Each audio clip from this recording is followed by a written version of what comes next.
Austrian Emperor Franz Joseph lived a life carved by discipline, rising at 3:30 in the morning, ruling one of Europe's most diverse and demanding empires, and carrying every crisis squarely on his shoulders. But hidden inside his routine are two profound truths about ambition, resilience, and the price of duty. In this video, we'll unravel those truths and uncover two powerful life lessons that, I believe, are important for us to hear today. Franz Joseph wasn't born to be emperor, yet he would rule for nearly 7 decades, long enough to see the Habsburg Empire enter the First World War and die in 1916 while his monarchy was fighting for survival. He stepped into power at 18 during the revolutions of 1848, when thrones crumbled, cities burned, and nationalism was reshaping Europe. He inherited the Habsburg Empire, a vast mosaic stretching from the Alps to the Balkans, Venice to Galicia, uniting over 50 million people. Germans, Hungarians, Czechs, Slovaks, Italians, Croats, Serbs, Romanians, Poles, Ukrainians, and Slovenes. The Habsburg Empire was not just a country, it was a world. A patchwork of languages, religions, customs, and centuries of historical grievances woven under one crown. Every region had its own identity, every group its own expectations, and every conflict somehow ended up on Franz Joseph's desk. Contrary to the image of a monarch drowned in luxury, Franz Joseph lived more like an overworked civil servant at the center of a massive human machine that woke and moved only because he did. It was a governance nightmare, a cultural masterpiece, and a political time bomb. Franz Joseph believed the empire could survive only through discipline, ritual, precision, and predictability. He wasn't charismatic, he wasn't revolutionary, but he was steady, almost obsessively steady. His leadership philosophy was simple. The ruler must work harder than any man in his empire. His personal life, though, looked very different.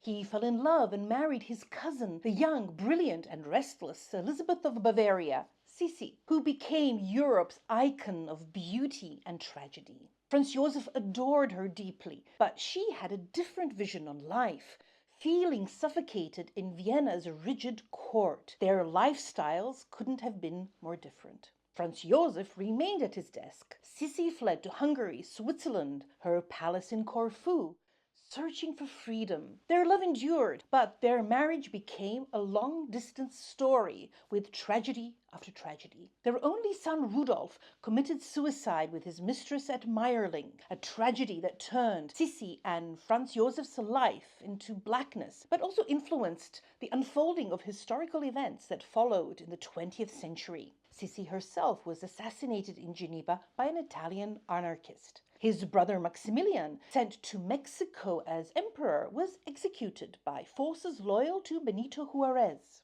Franz Joseph never recovered. Today, if you walk through Vienna, the Hofburg, Schönbrunn, Burggarten, Franz Joseph is everywhere. His presence still fills the city, and the story of him and Sisi continues to captivate audiences in films and series. But let's get back to Franz Joseph, the emperor, and explore the routine, mindset, and habits that helped him govern the empire.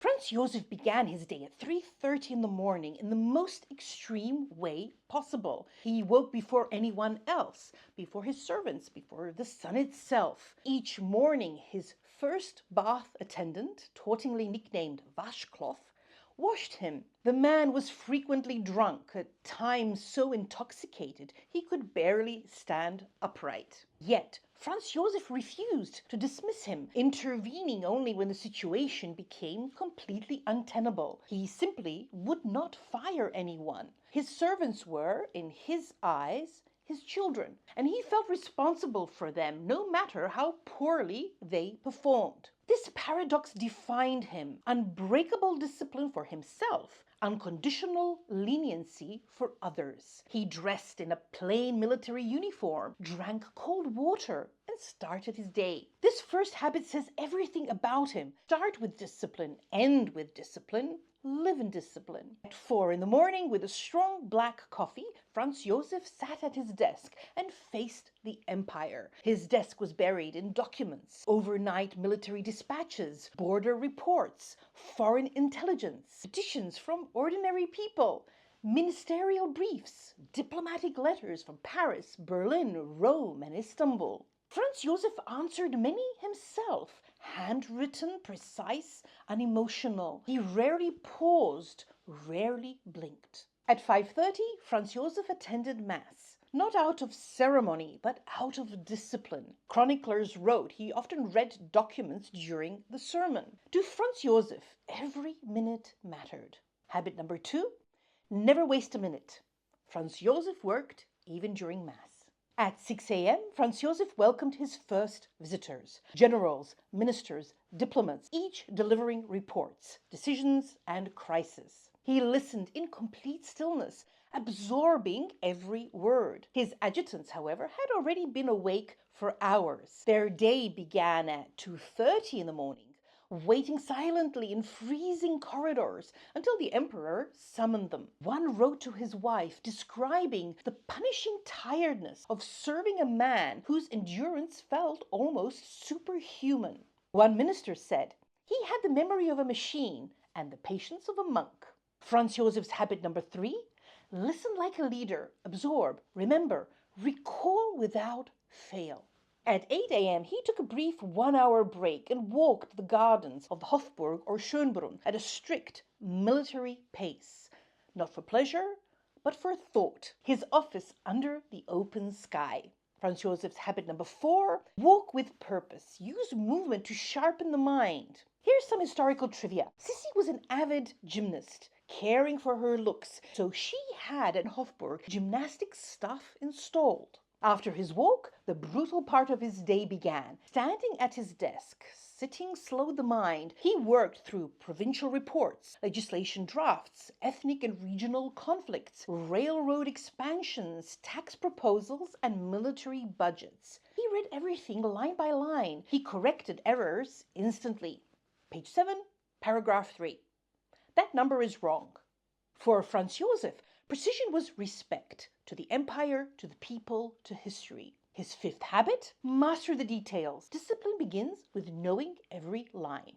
Around noon, he paused for a brief lunch, never longer than 10 minutes, always eaten alone at his desk. A servant brought it up from the kitchen, simple dishes, often reheated on a burner in the foyer of the imperial apartments. He drank no wine, spoke to no one. When he finished, he permitted himself one small indulgence, a single cigar. It was the only luxury he allowed himself all day. Franz Joseph's 6th habit, keep meals simple, fuel the work, don't interrupt it. After lunch, Franz Joseph turned to petitions, the most human part of his day. Every month he read thousands of them. A widow pleading for support, a soldier requesting leave, a farmer appealing a sentence. He believed firmly that a ruler must hear every subject.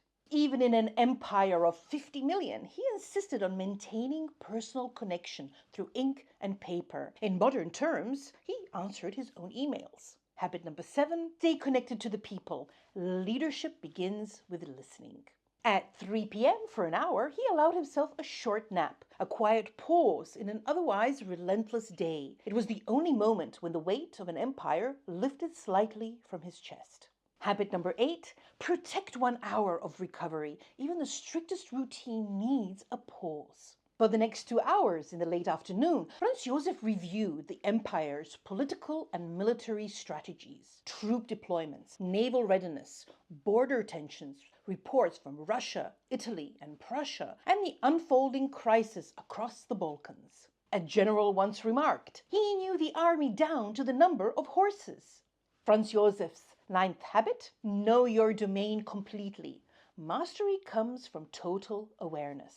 Dinner at 6 was simple. predictable, rarely shared with Sisi. She was usually abroad, escaping the suffocation of court. Their life was a long-distance marriage built on affection, but divided by personality. Franz Joseph reserved his evenings for reading, history, law, diplomacy, biographies. He never read fiction or anything light. He read to prepare for tomorrow, not to escape today. His 10th habit: read with purpose. Choose knowledge that sharpens the mind, not distracts it. He ended the day exactly as he began, at his desk. No document left unfinished. A ruler must never sleep when his empire does not. Habit number 11, finish what you start. End every day with nothing left undone.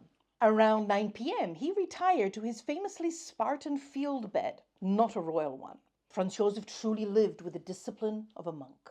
Habit number 12, choose focus over noise. Your nights shape your day. For us to understand the routine and mindset of Franz Joseph, we must first understand the private world that shaped him. His inner life didn't stay behind palace doors. It spilled into his rule, into his discipline, into his need for absolute control. Sisi, as we discussed earlier, was tragically assassinated in Geneva. He never recovered. His brother Maximilian, idealistic, artistic, and unsuited for the ruthless game of power, was sent to Mexico as emperor in a political gamble meant to stabilize a distant throne. Instead, he found himself abandoned, betrayed, and finally captured by Republican forces led by Benito Juarez. When Maximilian was executed by firing squad at 34, Franz Joseph carried the guilt for the rest of his life, believing he had sent his brother to his death. His son, Crown Prince Rudolf, died in the tragedy of Mayerling with Baroness Maria Vechera, a loss that shattered the dynasty and darkened the future of the empire. These blows hollowed him out. Yet every morning at 3:30 a.m. he rose again. Routine became his armor against grief. And with that in mind, we can uncover the two deeper truths his life reveals. After 70 years of discipline, Franz Joseph's life gives us two truths. 1. Routine can save you when life collapses. Structure holds you. It gives you clarity in chaos. It gives you strength in crisis. Franz Joseph survived revolutions, wars, scandals, assassinations, because his routine never broke. And now the second truth. Routine can become a prison. Discipline can isolate you. Duty can consume your days. Work can become the shield you build to survive pain. Franz Joseph didn't choose distance out of coldness. He chose duty because he believed it was the only way to hold a fragile empire together. He carried burdens few could understand. Franz Joseph lived a life of iron discipline, not out of pride, but out of belief. He paid for it with loneliness, yes, but also with resilience, devotion, and a level of endurance that almost defies imagination. His story reminds us that even the strongest routines have a cost, and that behind every great system of discipline stands a human being trying in their own way to do what they believe is right. Thanks for watching. See you in the next video.